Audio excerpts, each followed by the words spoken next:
क्या लगता है इसकी इंपॉर्टेंस क्या है? क्यों कराएं ये प्रोसीजर? हम क्यों जाएं रजिस्ट्रार के पास और उनको बोलें कि अपने रजिस्टर में हमारे जो अभी ये डॉक्यूमेंट है उसकी डिटेल्स को रजिस्टर करो? What is the relevance, what is the importance of registration? To protect the rights of the buyer, as in what rights? कोई? Okay, yes, to protect the rights of the buyer, that means हम यहां पे उसको buyer नहीं बोलेंगे, हम बोलेंगे intending buyer. Intending buyer का मतलब है अगर मैं कोई प्रॉपर्टी परचेज करना चाह रही हूं, अब फाइनल बायर मैं कब बनूंगी? फाइनल सेल कंप्लीट कब होगी? जब रजिस्ट्रेशन हो जाएगा। लेकिन उसके पहले एक बायर, जब आप कोई प्रॉपर्टी परचेज करने वाले होते हो तो सीधे जाके बस हमने कॉन्ट्रैक्ट कर लिया और गए, अगले दिन बोला चलो चलो रजिस्ट्री के लिए चलते हैं, मजा आएगा, चलो चलते हैं, हो जाता है क्या ऐसे? नो, वो सारी चीजें होती है, बट क्या सीधे सीधे हम लीगल फॉर्मेलिटीज पे चले जाते हैं? As a reasonable buyer, as a reasonable intending buyer, prospective buyer, आपकी कुछ ड्यूटीज भी तो होती है, to do an enquiry about the property, कि जो पर्सन मुझे प्रॉपर्टी बेच रहा है क्या उसका खुद का राइट है प्रॉपर्टी में या नहीं? क्योंकि ये भी तो हो सकता है कि वो मेरे ऊपर फ्रॉड कर रहा हो। So I as an intending buyer, intending buyer का मतलब है अभी तक मैंने प्रॉपर्टी परचेज नहीं किया, क्योंकि परचेज तो तभी होगा जब सेल कंप्लीट होगी, दैट मीन्स जब रजिस्ट्रेशन हो जाएगा। उसके पहले फॉर्मेलिटीज, लीगल फॉर्मेलिटीज से पहले intending buyer, the one who has the intention to purchase the property, पहले आप पता भी तो करोगे प्रॉपर्टी ठीक ठाक है या नहीं, जो सेलर है, जो मुझे प्रॉपर्टी सेल कर रहा है, उसका खुद का इंटरेस्ट प्रॉपर्टी में है या नहीं। अच्छा, ये जो प्रॉपर्टी है क्या इस पे कोई प्रायर इनकम्ब्रांसेस तो नहीं है, ये भी तो पता करना होता है। पता चला उसने मुझे प्रॉपर्टी बेच दी, कल को 4 क्रेडिटर्स आ गए कि ये मेरे पास भी सिक्योर्ड है, ये मेरे पास भी सिक्योर्ड है, ये मेरे पास भी सिक्योर्ड है, वो बोलेगा मैंने तो आपको प्रॉपर्टी बेच दी, अब आप निपटो इन क्रेडिटर्स से। यस और नो? इससे भी तो बायर का इंटरेस्ट अफेक्ट होगा।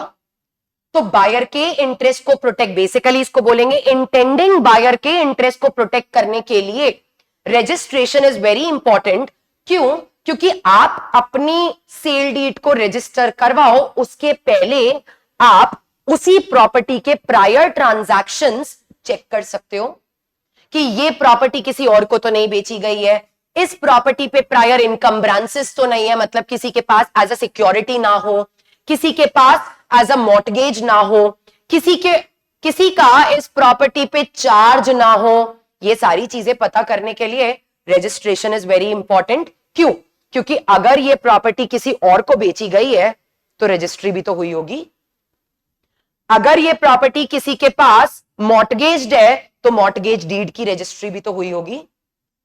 अगर इस प्रॉपर्टी पे किसी का चार्ज क्रिएटेड है तो चार्ज का भी रजिस्ट्रेशन होता है। यस और नो? हम जब टीपीए पढ़ते हैं तो वहां पे सेक्शन 100 में चार्ज पढ़ा जाता है, और वहां पे हमेशा मैं आपको क्या बताती हूं कि चार्ज पे वही रूल्स अप्लाई होते हैं जो कि एक सिंपल मॉर्टगेज पे अप्लाई होते हैं, और सिंपल मॉर्टगेज सिर्फ एक ही तरीके से किया जा सकता है, that is by way of registration. तो किसी का चार्ज अगर आपको क्रिएट करना है तो भी तो रजिस्ट्रेशन ही करना पड़ेगा। यस और नो? तो अगर किसी का चार्ज क्रिएटेड है तो भी उसकी रजिस्ट्री तो हुई ही होगी, जो भी डीड हुई होगी आपस में, जो भी अग्रीमेंट हुआ होगा उसकी रजिस्ट्री तो हुई होगी। और इसीलिए स्टार्टिंग में जब मैं आपको रजिस्ट्रेशन का एक जनरल मीनिंग बता रही थी तो मैंने आपको बताया कि वो जो रजिस्टर होता है it is always a public record. Public record का क्या मतलब है? Open and accessible for the public. मैं इंटेंडिंग बायर हूं, मैं पब्लिक हूं, मैं अगर चाहूं तो रजिस्ट्रार के पास जाके जो भी प्रॉपर्टी मुझे बेची जा रही है उसका जुरिस्डिक्शन देखूंगी। अच्छा, ये कौन से सब रजिस्ट्रार के जुरिस्डिक्शन में जा रहा है, उस रजिस्ट्रार ऑफिस जाके उस प्रॉपर्टी की पूछताछ कि आपके रजिस्टर के अकॉर्डिंग क्या इस प्रॉपर्टी पे कोई रजिस्टर्ड मॉर्टगेज डीड है, क्या इस प्रॉपर्टी पे कोई और रजिस्टर्ड सेल डीड है, क्या इस प्रॉपर्टी पे कोई भी और प्रायर इनकम्ब्रांस है, वो उस पब्लिक रिकॉर्ड में से आप पता भी तो कर सकते हो, यस और नो। सो जब आपने बोला it is going to protect the rights of the intending buyer, this is how we are giving protection to the buyer, कि एक बायर को रजिस्ट्रेशन से क्या मिल रहा है, a reasonable notice. Registration acts as a notice, yes और no. Notice का मतलब क्या होता है लॉ के अकॉर्डिंग, नॉलेज। जनरली जब आप ये वर्ड यूज करते हो नोटिस, तो हमेशा किसके लिए यूज करते हैं, वो जो लीगल नोटिस या फॉर्मल नोटिस होता है। लेकिन यहां पे क्या हम नोटिस का मतलब और लीगल नोटिस या फॉर्मल नोटिस मानते हैं, नो। लॉ के अकॉर्डिंग नोटिस का मतलब है knowledge, awareness, awareness of facts. तो registration acts as a notice, ये तो हम टीपीए में भी पढ़ते हैं, registration acts as a constructive notice regarding the facts of the property. तो अगर मैं एक इंटेंडिंग बायर हूं, रजिस्ट्रेशन सबसे बेस्ट वे है उस प्रॉपर्टी के बैकग्राउंड के बारे में इंक्वायर करने के लिए, क्योंकि जो रजिस्ट्री होती है वो रजिस्टर में होती है, और रजिस्टर एक पब्लिक रिकॉर्ड है, मतलब वो इंटेंडिंग बायर के लिए भी एक्सेसिबल है, ओपन है। इंटेंडिंग बायर चाहे तो वो वहां से उसके रिकॉर्ड्स एक्सट्रैक्ट करके पता कर सकता है कि जो सेलर मुझे प्रॉपर्टी सेल कर रहा है उसका खुद का राइट क्या है। जो सेलर मुझे प्रॉपर्टी सेल कर रहा है उसका राइट है तो कितना है, 100% है, 80% है, 70% है, क्या इस प्रॉपर्टी पे प्रायर इनकम्ब्रांस है या नहीं, etcetera. So that is how registration protects the rights of the intending buyer, one purpose. और ये तो एक इंपॉर्टेंस हुई ना, और भी तो इंपॉर्टेंस होनी चाहिए। और क्या इंपॉर्टेंस होती है रजिस्ट्रेशन की, एक हो गई, registration acts as a notice to the intending buyer. Intending buyer के लिए वो एक नोटिस है, वो रजिस्ट्रेशन या रजिस्टर के अकॉर्डिंग उससे रिलेवेंट रिकॉर्ड्स एक्सट्रैक्ट करके फैक्ट का नोटिस, नॉलेज ले सकता है अबाउट द प्रॉपर्टी, जो हर रीजनेबल बायर करता है बिफोर परचेजिंग द प्रॉपर्टी, जिससे उसके राइट्स प्रोटेक्ट होंगे।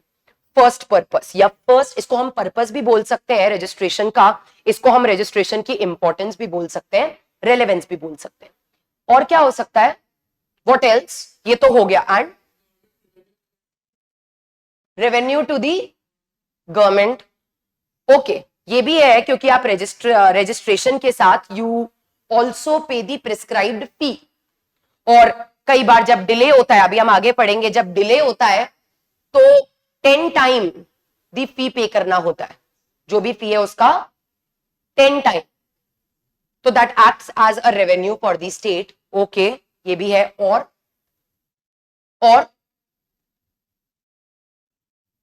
क्या नहीं होगा,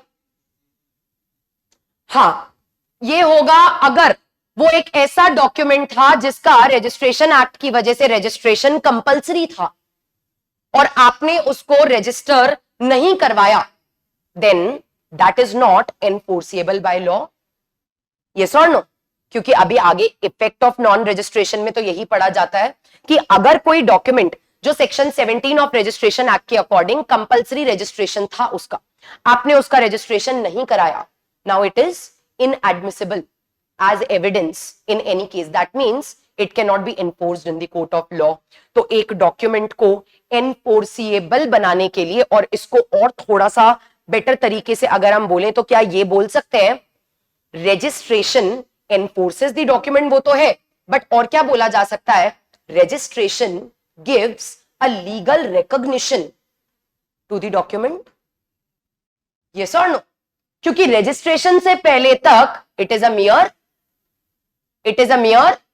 कॉन्ट्रैक्ट, सेल है, ट्रांसफर का कोई भी अगर हम डीड देखें तो रजिस्ट्रेशन के पहले तक it is a mere contract. Contract तो कितने हो सकते हैं, यस और नो, कॉन्ट्रैक्ट तो ओरल, रिटन, कुछ भी हो सकता है, लेकिन जब किसी भी डॉक्यूमेंट का रजिस्ट्रेशन हो जाता है, now it is no more a random document, rather it is a legally recognised document. Now registration होने का मतलब है अब आपका डॉक्यूमेंट ऑफिशियल पब्लिक रिकॉर्ड का पार्ट है, दैट मींस आपके डॉक्यूमेंट को लीगल रिकॉग्निशन दे दिया गया है। और मैंने अभी अभी आपको बताया रजिस्ट्रेशन के बाद registrar gives the certificate also, तो वो सर्टिफिकेट भी तो एक तरीके से लीगल आइडेंटिटी ही हुई।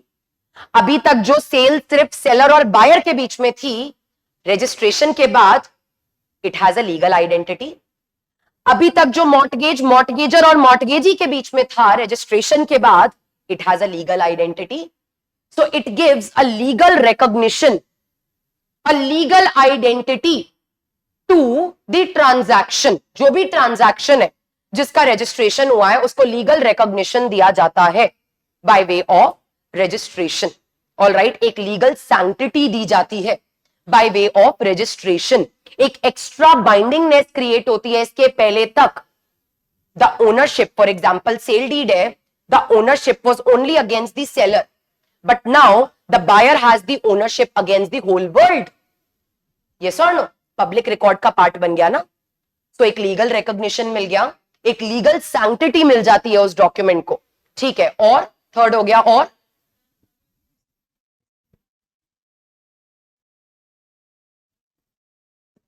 ठीक है, और इसको भी हम ऑल इन ऑल हम इसको लीगल रिकॉग्निशन बोल सकते हैं कि वो एनफोर्सिएबल कर देता है। जैसे बोला, ये एनफोर्समेंट की पावर दे देता है, आप उसको एनफोर्स कर सकते हो। एनफोर्स का मतलब ही है लिटिगेशन, उसके बेसिस पे हम कोर्ट अप्रोच कर सकते हैं। और